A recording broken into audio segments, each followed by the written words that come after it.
Hey everyone, just a quick video on something that we thought we'd touch on. We had an experience in Rome and we thought we'd share the pros and cons of things we did right and things we did wrong. So an experience that kind of shook us up a little bit, and we thought we'd share our experience with you in hopes that maybe we can open the eyes or keep anyone in the future from having a potential problem as well. So basically what happened is that we almost got robbed in the subway in Rome. And this was a planned scam that happened. And we pretty much fell for it. And we're gonna tell you why we almost fell for it and what we did wrong and how you can prevent this from happening to you. Now, traveling isn't new to us, as those of you who have followed us have seen. We've traveled a little bit, where we felt like we were pretty well versed in the fact of what to do, what not to do, pretty aware of the things around us, and we felt fairly proud about that, but I think we let our guard down.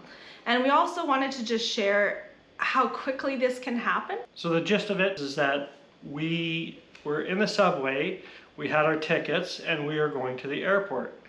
Now, the subway is very busy, so there's lots of things happening. So after you get your ticket, you're going down the escalators, down different tracks to see what your tram is to get to the place that you need to go. So we're trying to read the signs, and I'm looking at my phone because Google Maps tells you where to go.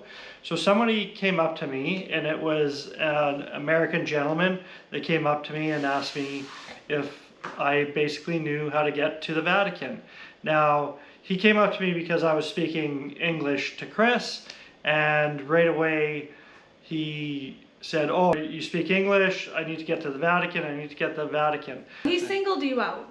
He wasn't near us when we were talking. In fact, he was quite a ways across the area that we were standing. He directly came up and said, "You're the first English-speaking people I've heard, thank goodness.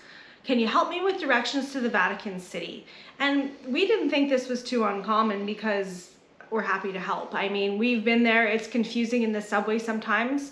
So Jim, of course, pulled out his phone and started helping this gentleman. Then while he was giving directions to the gentleman that had approached him, I had a young girl come up to me and said, "Where are you going? Where are you going?" And of course, I'm waiting for Jim, so I look at her and I said, "Oh, we're just headed to the airport." And she's like, "Oh, well, this is your train right in front of us."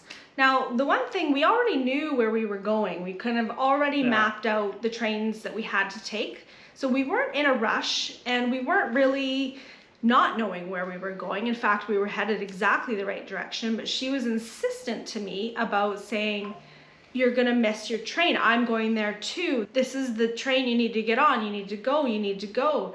And she was very persistent, trying to get me to board the train. Jim, in the meantime, was talking to this other gentleman, and for some reason, I just held off and just said, no, just hang on a second here. I don't think that's our train." But she got me quite frazzled, actually, and she was just insistent on missing the train she said she was going to. Now, when I held back to see what Jim was doing, she actually didn't board the train, which I also felt was a little bit odd. So now the gentleman that Jim had been talking to is now headed towards the train that he needed to take. Well, I was trying to explain to him, this isn't the place that you catch your train to the Vatican. Come with us and we'll show you, because we are going in a similar direction, so to speak. So basically, what I should have received as a red flag is that he was in a real panic to get to where he wanted to go. Now, the trains run every, I don't know, 15 minutes, 20 minutes or so. 10 so minutes, it's not really that big a panic in the city, because if you miss one, you're going to catch the next one very shortly. So as we proceeded to the train that we anticipated we had to take, we started to go down an escalator, and we boarded the escalator, and all of a sudden this girl starts pulling at us. No, you're going the wrong way. It's broken. You can't go that way. You can't take your bags down the escalator. You can't take your bags down the escalator. Yeah, we looked around and everybody else had their bags. So it was a bit panicky, and I don't know why, because we weren't really in a rush. However, that's when Jim decided to follow. And of course, I'm with Jim, so I follow, because we're not going to separate from each other. Now, it's not unusual for a group of girls to tell me to follow them. So that's why I follow. Jim's also a very trusting personality, which I admire the most about him. However, what we've learned is you can't, as much as we want to, we can't always trust that everybody has the right intention. So we followed these girls and they were directing us to the right train, which we sort of already knew, but I'm following Jim. So before we know it, we're getting loaded into an elevator and it's quite cramped. So there was get in, and it's a panic. Jim's in there like a sardine, and then they're pulling me in there, and I'm like, I don't know. But and this is also with the American gentleman that was with us as well. He's magically at the back of the elevator, which was also bizarre at this point anyway. Yeah. So we go to get in, and I'm hesitant, but I can't separate from Jim. Like, let's be honest, we got to stick together. This is Girls pulled me in the elevator. What do you do, guys? He's surrounding him. He loves it. They tell you to go, and they say, hey, you come with us. So anyway, I'm saying, well, there's really no room. I'm not liking the tight quarters, but they make room for me. So I squeeze in there, and my bag's jamming up the elevator, which is giving me a little bit more of a chance to maybe think this through, thinking, I don't like this situation. So we get in, the door closes. I have my finger in the loop of my purse, which I do when we go to these stations because kind of hang on to your stuff. I mean, we've got our suitcases, our laptops, our money, our passport, everything is with us currently. Now they know we're going to the airport. Also bad move on my part.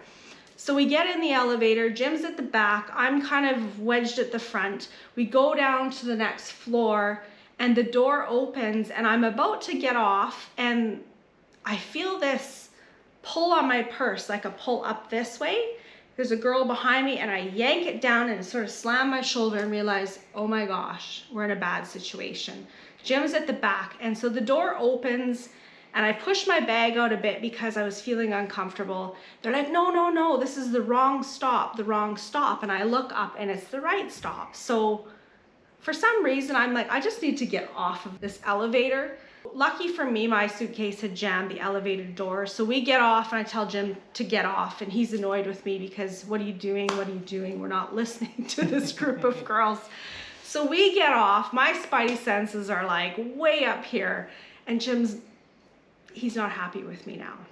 Well, I just felt like we were not at the right spot. So we got off the elevator and we just kind of took a step back and went against the wall just to kind of calm ourselves down because like I said, lots of people moving around the metro. It's very hectic. We have our carry-on bags, we have a backpack full of computers. Everything we own at that moment. Everything really. we own. So we just kind of took a step back and Chris is telling me that she felt somebody trying to unzip her purse. If I hadn't had my hand looped in the zipper hole, which I commonly do, there's like a little ring that I can put my finger in. I was already not happy with this situation, but then I felt that just sort of solidified what was going on. I don't think at that moment you really entirely like quite believed what I was trying to say until he looked down at his man accessory bag.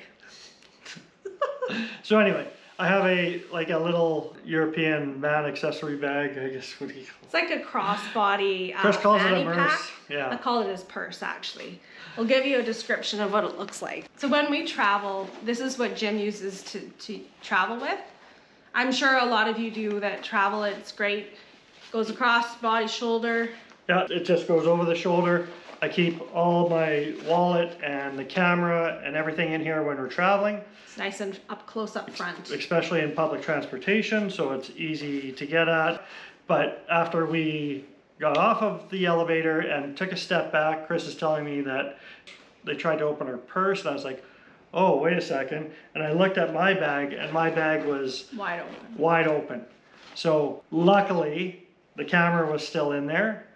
And I looked and I said, well, that definitely, I did not leave that open.